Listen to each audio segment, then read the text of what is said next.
Hello students, मैं संकेत कश्यप। इस वीडियो में हम डिस्कस करने वाले हैं चैप्टर मोशन के बारे में। उसके टॉपिक्स हम बताएंगे इस वीडियो में। Distance, displacement, speed, velocity, average speed, average velocity के बारे में, और साथ ही साथ हम उसकी थ्योरी के साथ न्यूमेरिकल्स को करेंगे, जिससे कि हमें टॉपिक्स अच्छी तरह क्लियर हो जाएँ। तो बिना समय गवाए हम वीडियो को शुरू करते हैं और नॉलेज को गेन करते हैं। ओके स्टूडेंट, तो शुरू करते हैं चैप्टर मोशन। और सबसे पहले समझते हैं मोशन क्या है। जैसे कि यहाँ पर एक बेस को कंसीडर कर लेते हैं। इस बेस पर अगर आपने ये कोई मार्कर रखा हुआ है और ये मार्कर्स बेस से अटैच है, लेकिन इस तरह से मूवमेंट हो रहा है, तो इसका मूवमेंट तो कहा जाएगा, but with respect to this base it is not in motion. यानी कि इस बेस के विद रेस्पेक्ट ये मोशन में नहीं है जब तक कि ये इस बेस से कोई डिस्टेंस को कवर नहीं करता है। अगर ये मार्कर इस बेस से उठकर राइट या लेफ़्ट की तरफ मूव कर रहा है, अगर हम इसे कोई ऑब्जर्वेशन पॉइंट माने, तो ये मार्कर मोशन में कहा जाएगा इस तरह से। लेकिन अगर आप इस बेस को ही ऑब्जर्वेटरी पॉइंट मान रहे हैं और इस तरह से यहाँ पर मूवमेंट हो रहा है, तो it is only the movement of the marker with respect to base, but it is not in motion. अभी हमने थोड़ी देर पहले समझा कि मार्कर अगर इस बेस से उठकर राइट या लेफ़्ट में या अप और डाउन जाता है, यानी कि इस पॉइंट को छोड़कर वो कहीं भी जाता है, तो ये मोशन है। अब हमने डिस्टेंस बोला, तो what is the distance. Distance को भी समझ लेते हैं। Distance is the path length covered by any object. अगर कोई भी ऑब्जेक्ट किसी एक पॉइंट से चलकर किसी भी तरह दूसरे पॉइंट पर पहुंचता है, तो this is said to be the distance S. इसे एस से रिप्रेजेंट करते हैं और इसकी यूनिट जो है वो मीटर है। It is actually the path length. तो यहाँ पर एक वर्ड लिख के आता है, एक वर्ड ये आता है कि फिर डिस्प्लेसमेंट क्या है। लें ऊपर वाला एग्जाम्पल लेते हैं। अगर कोई एक पॉइंट ए है, उससे पार्टिकल इस तरह से मूवमेंट कर कर बी पर पहुंचता है, तो इनिशियल पॉइंट से लेकर फाइनल पॉइंट तक की जो डिस्टेंस है, this is said to be the displacement. यानी कि the path length between initial point to the final point is said to be the displacement. Displacement एक वेक्टर क्वांटिटी है, यानी कि डायरेक्शन बेस्ड क्वांटिटी है, और इसे हम एस से रिप्रेजेंट करते हैं। 11th में जाओगे तो आप इसे ऊपर इस तरह से एरो लगा देते हैं, जिससे वेक्टर होता है, लेकिन आपको यहाँ पर लगाने की कोई ज़रूरत नहीं है। बस इतना समझ लें कि डिस्प्लेसमेंट की डायरेक्शन पर डिपेंड करती है। इस तरीके से मान लीजिए कि इस पार्टिकल ने यहाँ पर अगर पाथ लेंथ 100 मीटर कवर की, और यहाँ पर सपोज दैट इसने पाथ लेंथ 300 मीटर कवर की, तो ये पाथ लेंथ इसकी इस तरह से है 1 2, ठीक है, 3 4 5 6 7 8 9 10 11, इस तरह करते करते करते करते करते ये पाथ लेंथ 300 मीटर की हो जाती है। लेकिन इसकी इनिशियल पॉइंट से फाइनल पॉइंट की जो या पाथ लेंथ है, उसे हम बोलते हैं डिस्प्लेसमेंट, जो कि हो सकता है, समझाने के लिए बता रहा हूँ आपको मैं, 75 मीटर। फॉर एग्ज़ाम्पल, जैसे कि एक और एग्ज़ाम्पल से मैं आपको समझाता हूँ। एक बहुत ही सिंपल एग्ज़ाम्पल लेते हैं डिस्प्लेसमेंट के लिए। ये सिंपल एग्ज़ाम्पल है कि मान लीजिए कोई पार्टिकल इस तरीके से किसी पॉइंट ए से बी की तरफ चलता है, और वो इस तरीके से यहाँ पर 4 मीटर की डिस्टेंस कवर करता है। इसके बाद में वो पार्टिकल इस तरह से बिल्कुल स्ट्रेट जाता है और सी पॉइंट पर पहुँच जाता है, सी पॉइंट पर इस तरह से करके, और सपोज दैट यहाँ पर ये 3 मीटर की डिस्टेंस कवर करता है। तो इस तरीके से इसका डिस्प्लेसमेंट कितना हो गया। डिस्प्लेसमेंट ऑफ द पार्टिकल हो गया इनिशियल पॉइंट से फाइनल पॉइंट सी। तो आप इसे इस तरह से मिला देंगे, ये आपका डिस्प्लेसमेंट हो गया। अब डिस्प्लेसमेंट हमारा क्वेश्चन मार्क है। अब हमें ये पता करना है, तो इसे पता करने के लिए बहुत ही सिंपल है। आप क्या करोगे, पाइथागोरस थ्योरम के अकॉर्डिंग आप क्या करोगे कि ए सी का square equals to A B square, यानी कि हाइपोटेनस का स्क्वायर इक्वल्स टू हो जाएगा बेस का स्क्वायर प्लस लेंथ का square, A B square plus B C square आप लगा दोगे, जो आपने पिछली क्लासेस में सीखा है। ए सी क्या है आपका डिस्प्लेसमेंट का स्क्वायर, ए बी कितना है 4 स्क्वायर, और बी सी कितना आपके पास में 3 स्क्वायर। तो 4 4 जा 16, 3 3 जा 9, तो 16 + 9 कितना हो जाएगा 25। तो आपका डिस्प्लेसमेंट कितना आ जाएगा, यहाँ पर स्क्वायर हट जाएगा, अंडर रूट लग जाएगा, तो आ जाएगा आपका 5 मीटर। यानी कि इस तरीके से और भी कई टेक्निक्स हैं। इस तरीके से आपका डिस्प्लेसमेंट कितना हो जाता है, ये डिस्प्लेसमेंट आपका हो जाता है ए से लेकर सी तक का 5 मीटर। लेकिन ये डायरेक्शन बेस्ड है। यहाँ से हम एक स्ट्रेट लाइन लेंगे, initial point to final point is said to be the displacement, लेकिन डिस्टेंस कितनी होगी 4 + 3 यानी कि 7 मीटर। तो ये डिस्प्लेसमेंट था। अगर इन दोनों की हम बात करें डिफरेंस क्या है दोनों में, डिस्टेंस और डिस्प्लेसमेंट में, तो इनके कुछ एक पर्टिकुलर आप डिफरेंसेस कह सकते हैं और बहुत ही सिंपल हैं वो। जैसे कि नंबर 1, सबसे पहले हमने डिफरेंस तो ये देखा कि डिस्टेंस पाथ लेंथ है, लेकिन टोटल ये भी पाथ लेंथ है, लेकिन इनिशियल पॉइंट से फाइनल पॉइंट के बीच में, ठीक है। नंबर 2, ये डायरेक्शन बेस्ड नहीं है, डायरेक्शन पर डिपेंड नहीं करती है, जबकि ये बेस्ड ऑन डायरेक्शन है, डायरेक्शन बेस्ड है ऑन डिस्प्लेसमेंट। नंबर 3, एक डिस्टेंस जो है, अगर आप किसी सर्किल को लेके चलते हैं, ठीक है, अब वो सर्किल की मान लीजिए जो सरकमफ्रेंस है 2πr, वो सपोज दैट 122 मीटर है। एक पार्टिकल ए से चलता है और वापस घूमकर वो ए पर ही आ जाता है, तो उसकी पाथ लेंथ कितनी होगी, सरकमफ्रेंस 122 मीटर मान लेते हैं।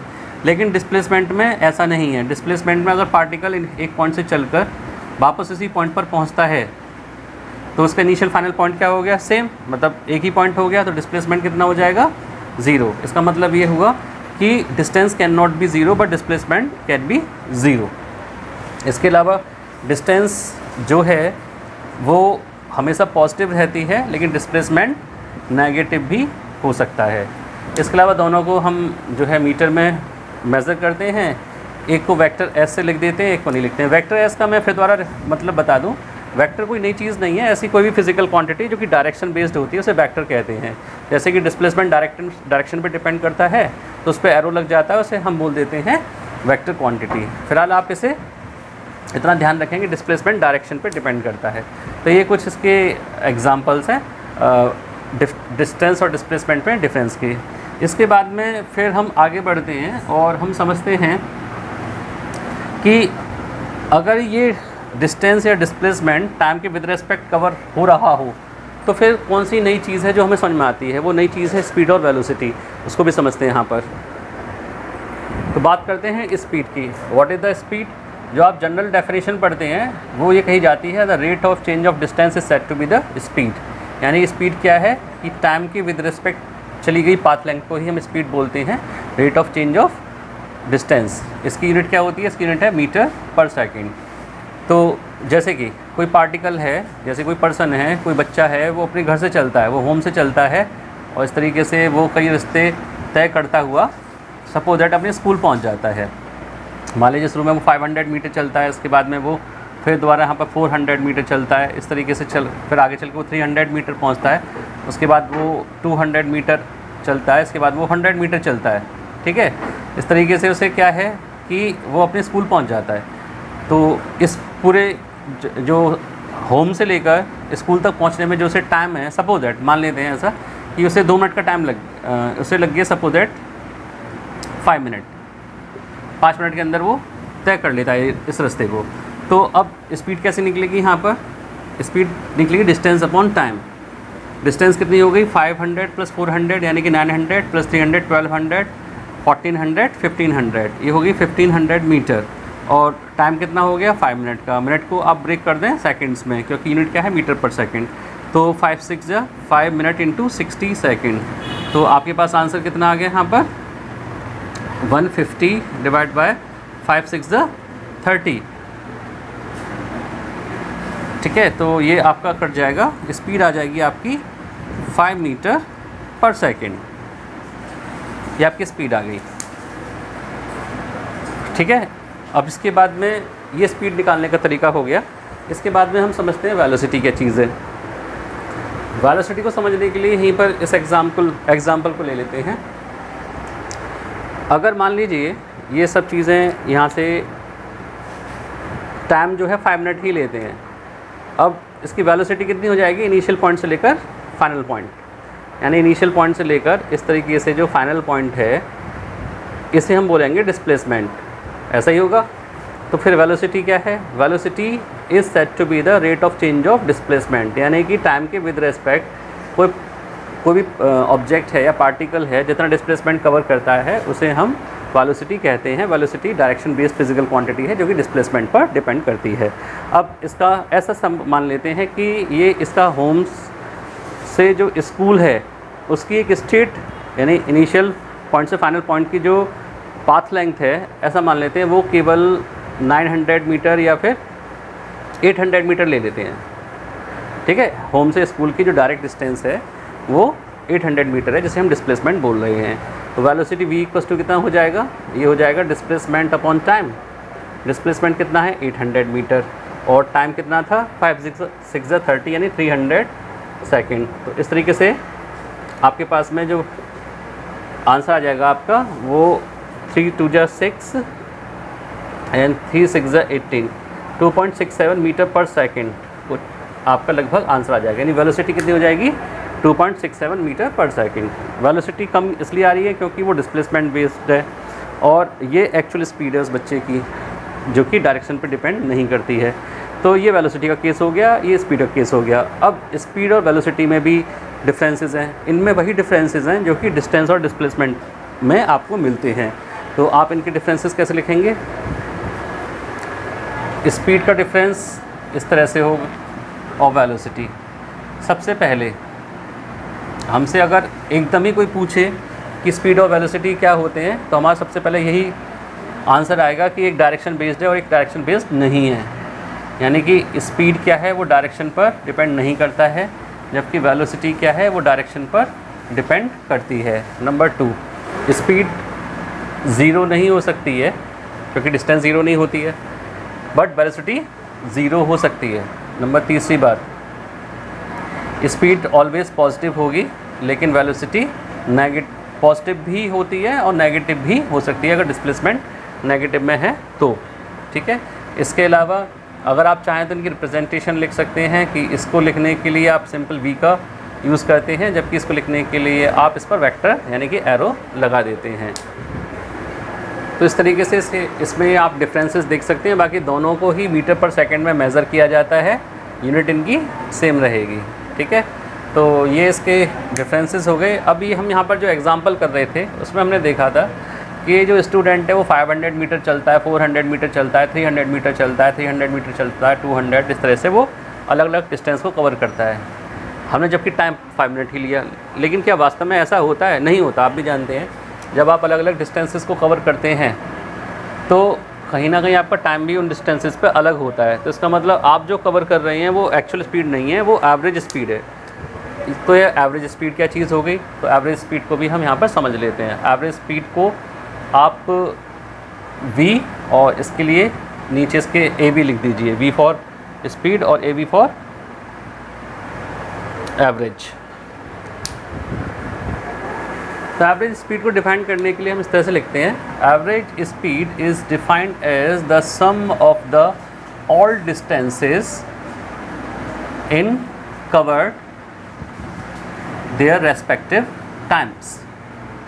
S1 ये डिस्टेंसेस मान लीजिए S1, S2, S3, S4 हैं, इन डिस्टेंसेस को कवर करते चले जाइए यानी ऐड करते चले जाइए और इनमें लगे हुए टाइम को, जितना भी टाइम आ रहा है आपको, उन सबको ऐड कर लीजिए, T1 + T2 + T3 + T4 plus and so on. और इसकी यूनिट क्या हो जाएगी? इसकी यूनिट हो जाएगी मीटर पर सेकेंड। जैसे कि एग्जांपल लेते हैं, मान लीजिए कोई बच्चा अपने घर से चलता है और पहले वो 100 मीटर चलता है, उसके बाद में फिर उसका 500 मीटर की डिस्टेंस कवर करता है, इसके बाद में फिर दोबारा वो 500 मीटर की डिस्टेंस कवर करता है और इस तरीके से 200 मीटर दूर उसका स्कूल आ जाता है, होम से स्कूल आता है, ठीक है। अब इसमें ऐसा मान लेते हैं, कैलकुलेशन इजी मानने के लिए करने के लिए से हम 300 ले लेते हैं और ऐसा मान लेते हैं कि 100 मीटर चलने में उसे 30 सेकंड्स का टाइम लगा और यहाँ पर उसे 150 सेकंड का टाइम लगा बच्चे को, यहाँ पर उसे 200 सेकंड्स लगते हैं एंड यहाँ पर इस बच्चे को 60 सेकंड लगते हैं। कैलकुलेशन इजी करने के लिए ऐसी वैल्यू हम दे देते हैं, ठीक है। इसके बाद में हम अपना काम शुरू करते हैं। हमारा फार्मूला क्या है? हमारा फार्मूला है ये जो आपको सामने दिख रहा है, एवरेज स्पीड का। अब ये पूछा जाता है कि what is the average speed of the student from his home to the school. तो हम यहाँ पर क्या करते हैं, वैल्यूज़ को पुट कर देते हैं। हमने पहले फार्मूला लगाया कि distance S1 + S2 + S3 + S4 और time T1 plus T2 plus T3 plus T4।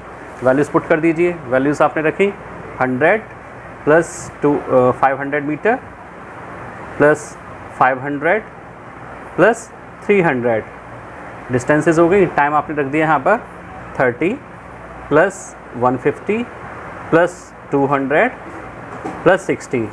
तो ऊपर ऐड करके 600, 1100, 1400 मीटर ऊपर आ गया और नीचे आपका 180, 380 एंड 440 ये आपका आंसर आ जाता है। तो ये सॉल्व करके आपका आ जाएगा 35/11।